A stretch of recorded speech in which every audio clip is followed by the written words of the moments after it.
Pasamos ahora al segundo bloque de preguntas. Esta vez vamos a comenzar con el ingeniero Dextre, presidente de la Universidad Científica del Sur, para formularle la siguiente pregunta. ¿Cómo visualiza el futuro de las instituciones de educación superior y qué acciones relevantes deberán implementar las universidades peruanas en este nuevo contexto? Adelante, por favor. Gracias, Luis. Voy a compartir nuevamente.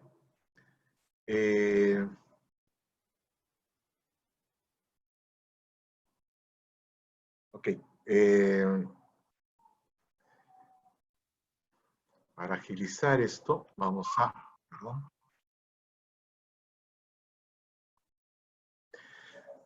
Ok, el futuro. Yo creo que una de las primeras cosas, cuando veía la pregunta que tú proponías, era, ¿estamos hablando del futuro inmediato o estamos hablando del futuro mediato? ¿De qué estamos hablando, no?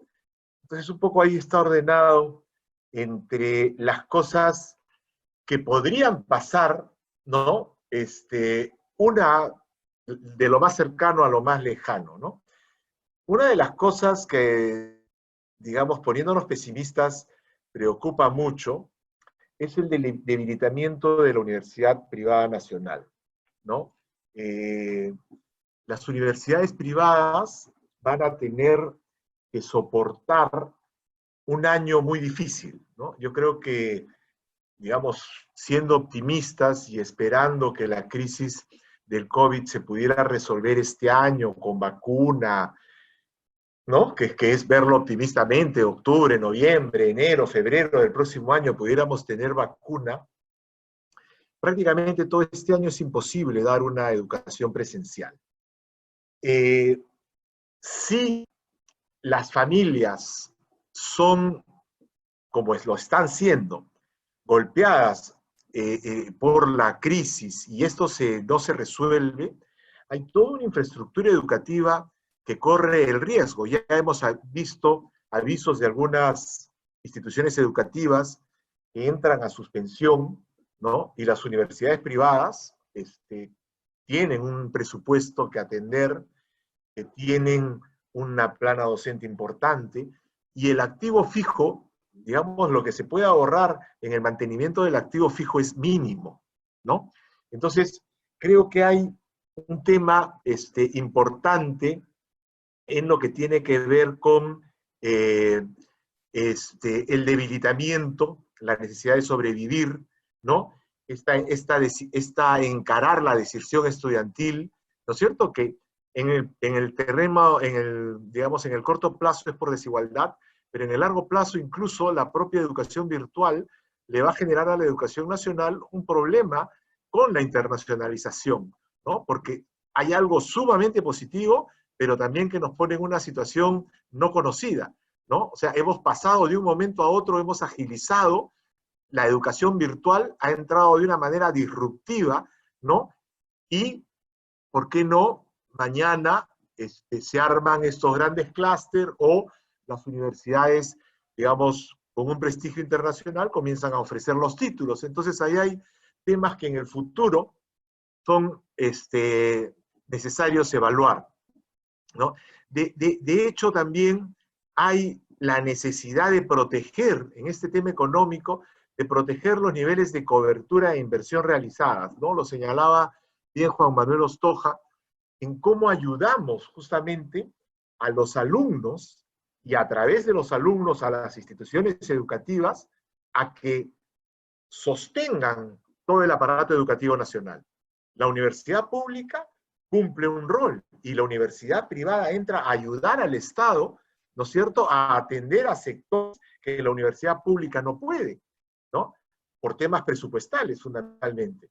Entonces, ¿cómo hacemos para que esa juventud enorme que quiere ingresar a la universidad y a la que no se le puede decir, oye, estudia una carrera técnica porque la familia, ese chico es primera generación y la familia sueña con que sea profesional y el chico tiene una vocación, ¿cómo hacemos para ayudarlo? Entonces, hay temas en los cuales efectivamente el Estado tiene que ver en este momento niveles de ayuda para resolver este inconveniente. Este tema de lo global, de alguna manera está dado por esta internacionalización, ¿no? Porque ya hemos visto que la universidad comienza a alejarse, la universidad nacional, pública o privada, comienza a alejarse de la realidad de nuestro país cuando está preocupada solamente en formar un profesional muy bueno, pero no le da esa formación humanista, esa preocupación por el Estado, por cómo ayudarlo a mejorar en la medida que nos centramos en competencias profesionales. El plan al 2021, el proyecto educativo nacional al 2021, hecho hace 15 años, hablaba de una sociedad de educandos que egresaban con valores, y estamos viendo que los problemas de corrupción, no solamente de nuestro país, sino de muchos países en Latinoamérica, son fuertísimos. Creo que también nos pone en otra situación interesante ese futuro, que es por fin romper el paradigma del dictado de clase, ¿no? O sea, creo que ahora lleva al docente a la tecnología, y el docente tiene que preocuparse ahora con mucho más necesidad de educar. Lo hemos visto en las clases, ¿no? No basta con que el profesor se pare como se paraba en el aula y agarre un PPT. El profesor tiene que dialogar, tiene que interactuar con el alumno, y eso es mucho más difícil.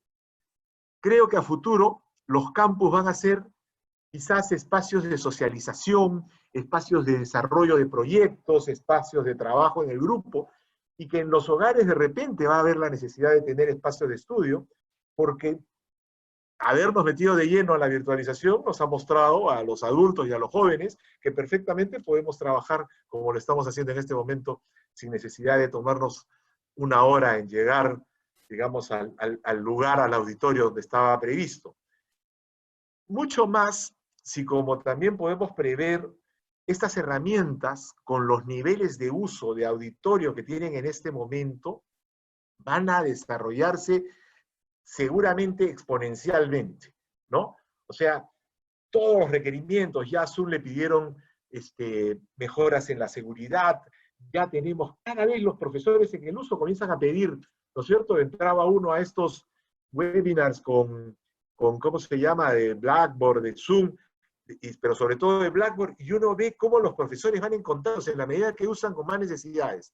Entonces, creo que las facilidades de conectividad van a ser enormes, su uso va a ser intensivo, el precio cada vez va a ser más asequible, y de ahí la necesidad también de una necesidad de los docentes de adquirir competencias en términos de construcción de objetos virtuales de aprendizaje, ¿no? Creo que eso es lo que viene. Vamos a requerir que el docente, ¿no es cierto?, ya no solo se actualice para lo que fue la sociedad de la información, ¿no es cierto?, sino pase a la sociedad digital. O sea, ya no solamente un docente que domina el computador y que decíamos, oye, no se trata de usar el computador como un reemplazo de la pizarra, ¿no? Úsalo para la enseñanza. Pues ahora estamos en la sociedad digital, y ahora hay inteligencia artificial metida adentro, y todo esto va a transformar la educación, ¿no? Muchas gracias. Muchas gracias también. Ahora le hacemos la misma segunda pregunta al rector de la Universidad Nacional Agraria de La Molina, Enrique Flores Mariazza. ¿Cómo visualiza el futuro de las instituciones de educación superior, rector, y qué acciones relevantes deberían implementarse las universidades peruanas en este nuevo contexto? Bueno, gracias nuevamente. Bueno, como universidad agraria y como universidad pública, tenemos, creo que, estar convencidos de que el rol formador, ¿no es cierto?, debe ir más allá de solamente entregar competencias, ¿no? La universidad debe ser indudablemente un espacio de reflexión y de discusión sobre los problemas que aquejan al país. Y ahí yo creo que es importante todos unir esfuerzos para, con una visión prospectiva, poder ayudar al Estado en la toma de decisiones, particularmente, por ejemplo, en el caso actual del coronavirus, donde enfrentamos, digamos, un problema que rebasa nuestras fronteras y nuestras capacidades, ¿no? Las universidades públicas tenemos, creo, un valor estratégico, ¿no? Porque recordemos que a la universidad pública acceden las personas de escasos recursos.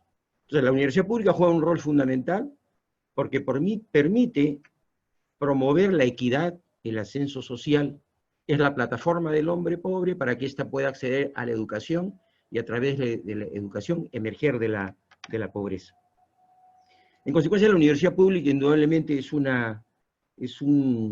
clave para el país, no solamente como una institución solidaria, como ya lo hemos indicado, a través de los ejemplos que pudimos dar de nuestros estudiantes y sus esfuerzos, para a pesar muchos de ellos no tener los recursos necesarios, contribuir de manera creativa a buscar soluciones inteligentes y creativas.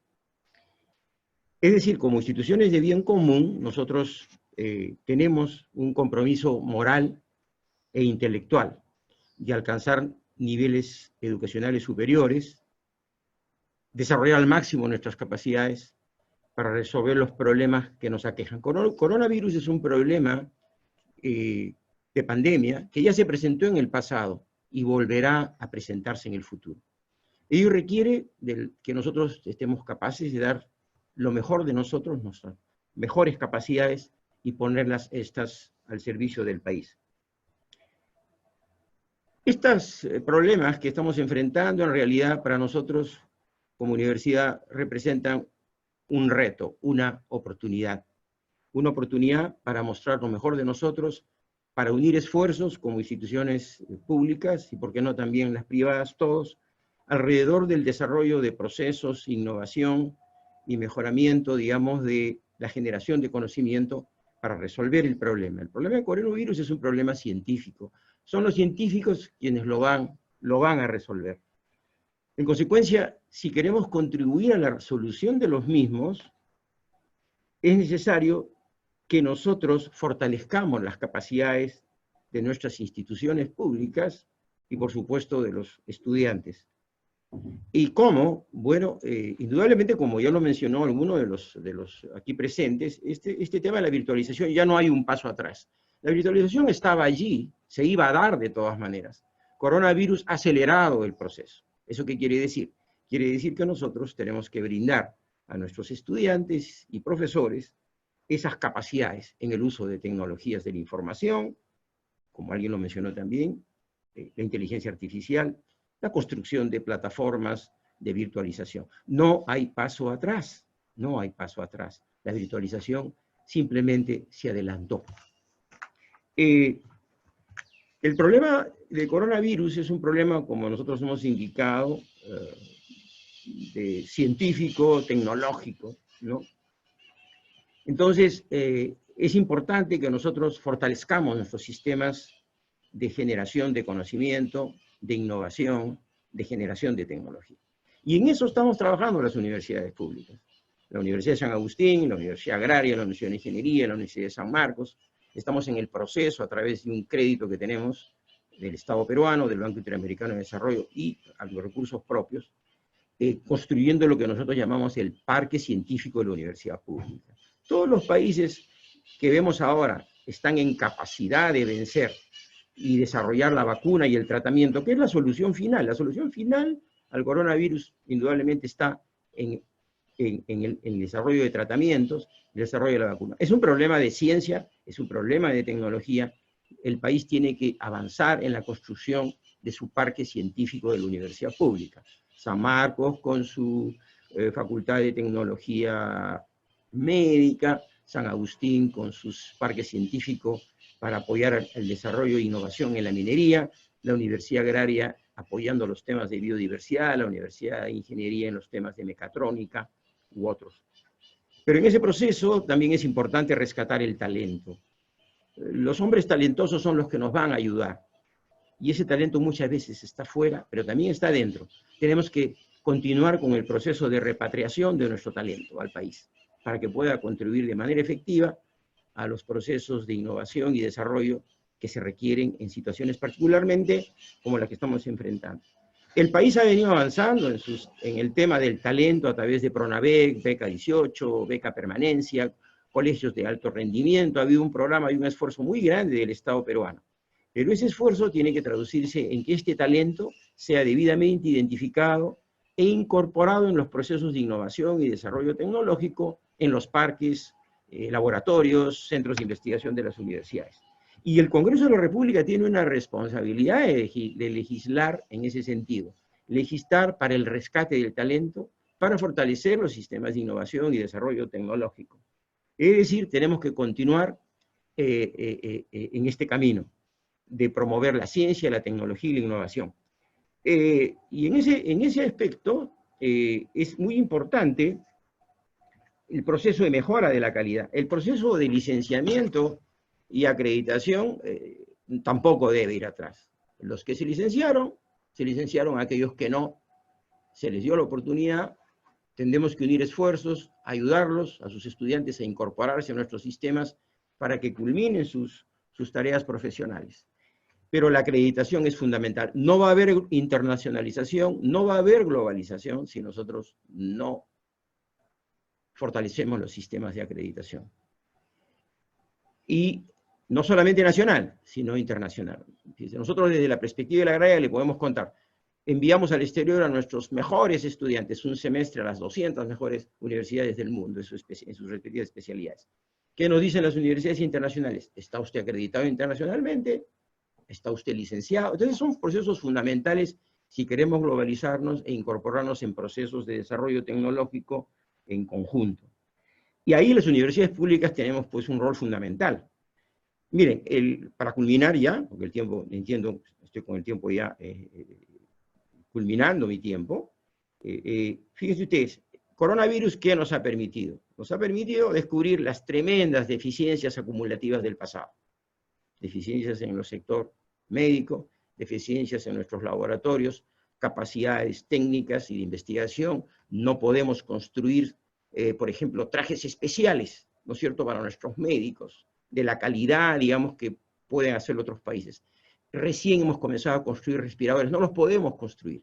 Eso nos dice que tenemos que trabajar muy fuerte, no construimos prácticamente muy poco, todo lo importamos. Es importante, por eso, incorporar el talento, el desarrollo científico, el parque y el clúster científico de la universidad es fundamental en ese proceso. Y ahí nosotros podemos ayudar, creemos, como universidades, con nuestras facultades de ingeniería, desarrollo rural, ¿no es cierto?, para que esas deficiencias y esas falencias que están haciendo que nosotros ahorita seamos el segundo país con número de infectados, a pesar de todo el esfuerzo que hacemos, tiene que ver con la deficiencia en nuestros servicios, con la deficiencia en nuestros sistemas de salud, con la deficiencia en los sistemas de innovación y tecnología. Tenemos que trabajar muy fuerte en este sentido, más aún porque casos como coronavirus eventualmente se van a repetir, mientras haya hacinamiento, mientras no se respeten las condiciones que demandan las leyes de medio ambiente y las normas ambientales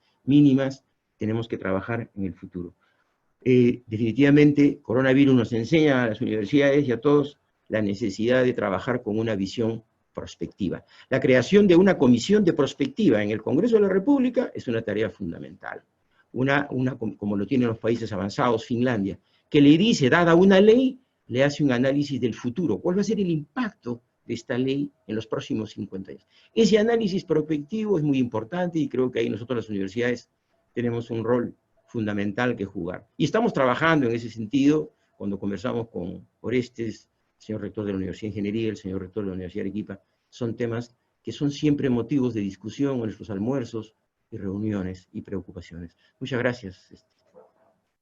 Muchas gracias, rector Flores. Destacamos dos temas en particular. Aquel que dijo con mucha convicción de que la acreditación es fundamental. Y lo señalamos porque, aun cuando ya se ha dicho reiteradamente, han pasado 6 años y todavía no tenemos un sistema de acreditación fortalecido. Ya ha pasado demasiado tiempo, ya es hora que el sistema de acreditación asuma el rol que le toca. Y lo otro que también mencionó, y me parece importante resaltar, es que el tema del COVID-19 y toda esta problemática es un problema de científicos que los científicos deben de resolver. Y esto sí lo relaciono con una iniciativa importante de CONCITEC y del Ministerio de Educación para que las primeras actividades que se reactiven en materia educativa sean la de investigación y en laboratorio. En esto, el doctor Orestes Cachay, como presidente de las universidades y representante del pliego del grupo multipartidario, seguramente va a dar la ruta que corresponde para que esta reactivación pueda darse lo más pronto posible. Ahora le damos el uso de la palabra al presidente de la Universidad Continental, Fernando Barrios, para que nos dé su respuesta a la segunda pregunta. Adelante, Fernando, por favor. Muchas gracias. Y gracias también a los panelistas que de verdad enriquecen mucho conocimientos y este debate, ¿no? A ver, tratando de vincular lo que ya había manifestado en mi primera intervención. Efectivamente, yo creo que esta también es una gran oportunidad de transformación. Soy de los que creo que procesos como los que estamos viviendo son definitorios. No se vuelve a lo mismo que antes. Por lo tanto, nuestra mirada, como bien ha dicho el rector de la Agraria, tiene que ser en perspectiva, ¿no? Pero tenemos que actuar, digamos, como en dos tiempos, mirando el futuro, pero también enfrentando el presente. Y creo que en el presente, para movernos hacia la transformación, vamos a tener de todas maneras grados de presión y grados de tensión, como los que hemos vivido. Pero eso no debería amilanarnos, porque la presión y la tensión son siempre movilizadores hacia el cambio. Por ejemplo, los privados hemos afrontado digamos, un cuestionamiento de los costos por falta de entendimiento. Y algunas universidades públicas, no las que están presentes acá, han enfrentado un descrédito de su oferta. Es decir, una poca valoración de sus alumnos que se han quejado sistemáticamente que no querían comenzar clases en entornos virtuales. Eso de por sí ya genera un grado de tensión. Y eso se da porque efectivamente lo que ha habido ante esta disrupción del COVID es una adaptación. Es decir, un experto la semana pasada hacía una distinción que me parece relevante señalar. Mencionaba que lo que tenemos hoy en día es una educación remota en algunas universidades, no necesariamente una educación en entornos virtuales. Porque todos los que estamos en educación sabemos que no se trata de trasladar la currícula, las metodologías, los contenidos y los recursos al entorno virtual. No, el diseño es distinto y las prácticas también. Y hay bastante información sobre el particular. Es diferente. Por lo tanto, también en este proceso, en dos tiempos, vamos a tener que ir adecuando cosas. Pero también vamos a afrontar un grado de presión y un grado de tensión, y ahí puede ayudar mucho el regulador y la prensa, sobre todo la prensa que no se ha comportado de manera adecuada porque desinforma. Por ejemplo, en el concepto de presencialidad, ¿no? Ya lo mencionaba el Pepe Destre y también los rectores. Digamos, se entiende todavía para el regulador que la presencialidad es en el mismo espacio físico. Y hoy tenemos una reunión presencial apoyada en tecnología o en entornos virtuales. Estamos presencialmente en una reunión, así como los señores asistentes. Ese concepto es bien importante y eso me lleva a afirmar que, por ejemplo, todavía hay una desvaloración en la norma hacia lo que es síncrono o asíncrono. En un país, como se ha dicho, que tiene no solamente dificultades digamos, de cobertura de telecomunicación, sino sobre todo estamos en los últimos lugares de velocidad de acceso. Utilizar métodos asíncronos es fundamental y tienen una alta valoración en las prácticas mundiales.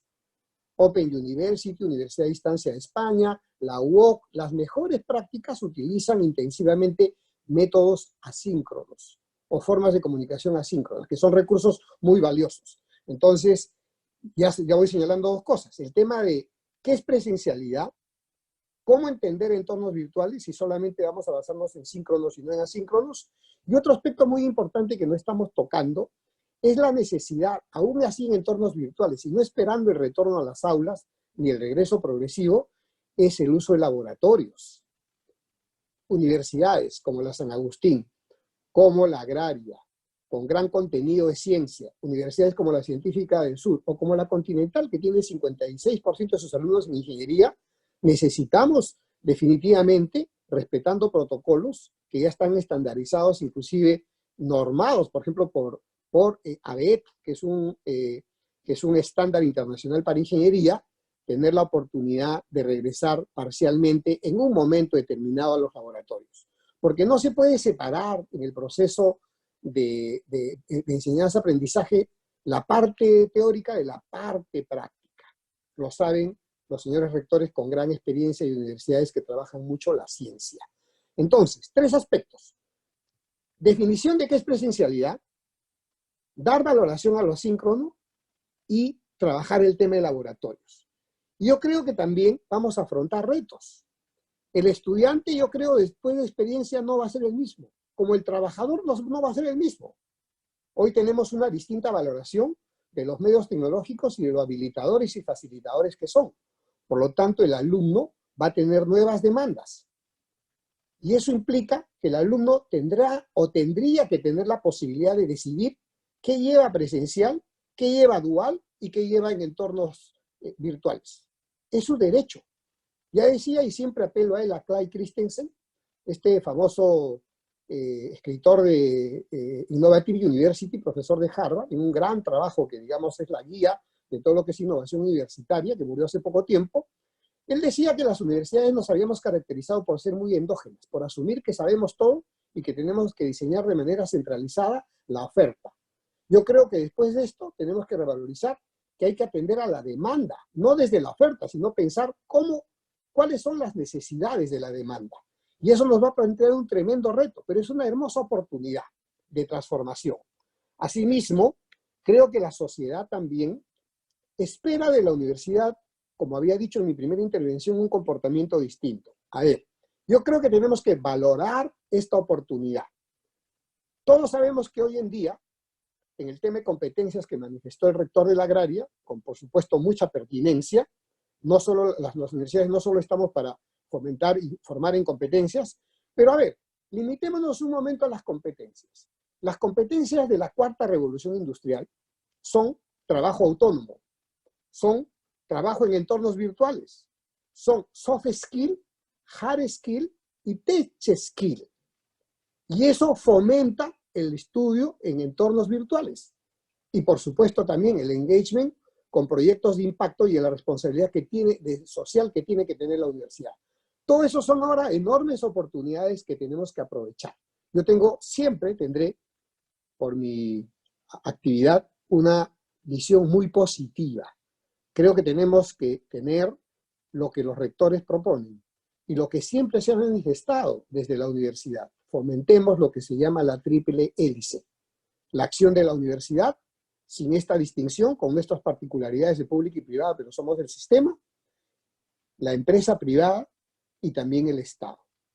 Y creo que juntos podemos hacer una revaloración de la educación en entornos virtuales, que somos capaces con nuestras acciones de evidenciar que estamos, digamos, al frente de las necesidades sociales de nuestro país y evidentemente también somos innovadores porque somos actores del desarrollo, no solo presente, sino también futuro. Esto lo veo como una gran oportunidad. Y esta mesa de trabajo creo que es una gran oportunidad de, primero, revalorar lo que hacemos, colaborar entre nosotros y evidentemente tener una actitud también colaborativa y cercana con los decisores o los formuladores de políticas públicas para hacer un trabajo conjunto. Y ahí quiero decir algo. Finalmente, veo una actitud muy positiva en el ministerio y me gustaría, no sé si a ustedes, ver la misma actitud de parte de SUNEDU.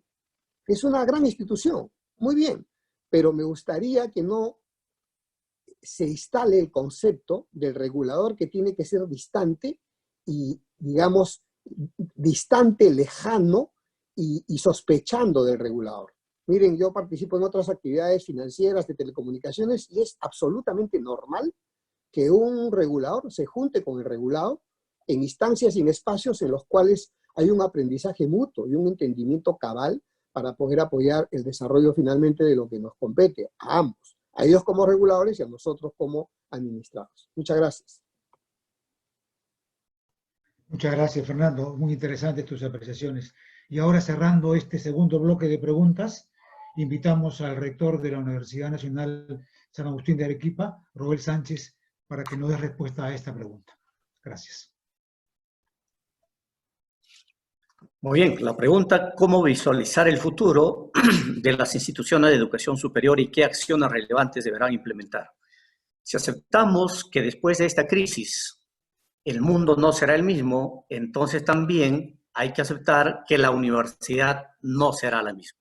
Es decir, aquí tenemos que poner en debate si es que el sistema universitario como tal está estructurado en esta ley universitaria con la presencia de universidades públicas, universidades privadas sin fines de lucro y universidades privadas con fines de lucro. La pregunta ahí es para reflexionar, ¿hay que lucrar con la educación o no hay que lucrar? Por un lado.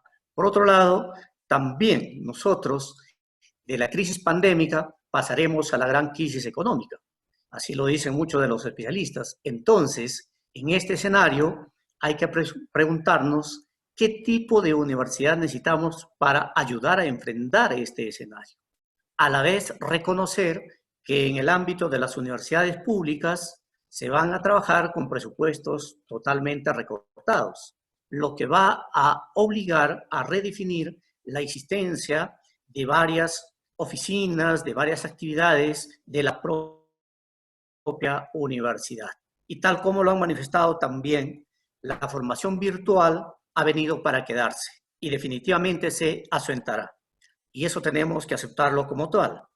El mundo será robotizado, la presencia de los procesos automatizados, de la inteligencia artificial, del uso del Big Data, es una realidad. No podemos estar al margen, pero también va a existir la necesidad de que en esa formación integral que de nuestros estudiantes, en la formación humanística. No podemos perder de vista que la universidad es un centro de formación del espíritu científico, tecnológico y del espíritu humanístico. En ese escenario, entonces es muy importante también tomar en cuenta que la universidad debe garantizar el cumplimiento de los estándares de calidad educativa, tomando en cuenta, por ejemplo, los lineamientos planteados por UNESCO a través de los Objetivos del Milenio 2015-2030. Pero no solamente el objetivo orientado a la calidad educativa, sino también a todo el quehacer y la actividad misma de la propia universidad, los lineamientos del Minedo, de SUNEDO y las políticas de la propia universidad. En ese contexto, entonces, ¿qué podemos decir nosotros? Que la incertidumbre de la pandemia hay que sumarle la incertidumbre también de las elecciones, tanto en el caso de las universidades públicas, renovación de sus propias autoridades, los cambios de autoridades a nivel nacional, y esto siempre generan debilidades que en estos momentos pueden ser más críticas, probablemente. Hay que hilar fino para garantizar que los avances universitarios no se desboronen con las nuevas autoridades y, por lo tanto, amerita también allí generar estabilidad en el funcionamiento mismo de la universidad, básicamente la universidad pública. En ese contexto, debemos de insistir en la perspectiva de lo que significa la visión de la universidad. Una universidad que nos permita a nosotros garantizar una oferta educativa de excelencia, para lo cual debe contar con alianzas estratégicas internacionales. Y esta oferta educativa de excelencia tiene que contar con los soportes de condiciones básicas de calidad, de acreditación y de estándares internacionales. En esa medida, por supuesto, hay que potenciar la internacionalización, hay que potenciar lo que significa el otro aspecto importante de la investigación. Y ahí, por ejemplo, nosotros podemos decir, universidad que no investiga es universidad que no tiene nada que enseñar. Universidad que no investiga no tiene nada que enseñar. Y por lo tanto, la investigación debe ser una función fundamental de la universidad. Y para ello, entonces, por ejemplo, tenemos que contar con los recursos. Probablemente, en el caso de algunas universidades, tenemos recursos provenientes del canon minero, y otros conceptos. Pero allí también hay que decirle, por ejemplo, a la universidad privada que goza de exoneración tributaria, que esos dineros pasen a formar parte de la investigación, ya sea a través de proyectos o a través de programas de investigación. En el caso de UNSA, por ejemplo, tenemos nosotros alianzas internacionales con Purdue, 21 proyectos dentro de un programa denominado Ciencias de la Sostenibilidad.